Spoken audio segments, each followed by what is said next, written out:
अभिनेत्री प्राजक्ता माळीनं मुख्यमंत्री देवेंद्र फडणवीसांची भेट घेतलेली आहे। भाजप आमदार सुरेश धस यांची मुख्यमंत्र्यांकडे तिनं तक्रार केली।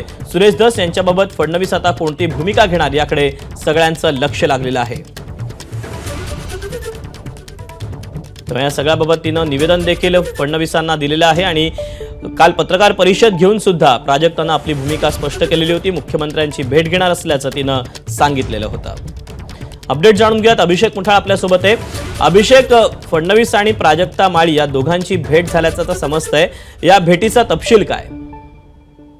नक्कीच जर पाहायचं तर बीड प्रकरण हे कुठेतरी वेगळं वळण घेत आहे का असे प्रश्न सध्याला आपल्याला निर्माण होताना पाहायला मिळत आहेत। एकूणच आमदार सुरेश धस यांनी अभिनेत्री प्राजक्ता माळी हिचं नाव घेतल्यानंतर प्राजक्ता माळी हिच्याकडनं महिला आयोगाकडे तक्रार दाखल करण्यात आलेली होती। आता जर पाहायचं तर तिने मुख्यमंत्री देवेंद्र फडणवीस यांची देखील भेट घेतलेली आहे।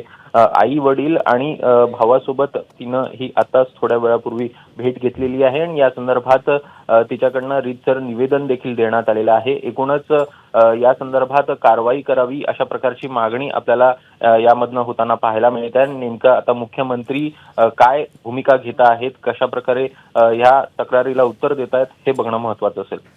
अभिषेक, धन्यवाद दिलेल्या सविस्तर माहितीबद्दल। एबीपी माझा, उघडा डोळे बघा नीट।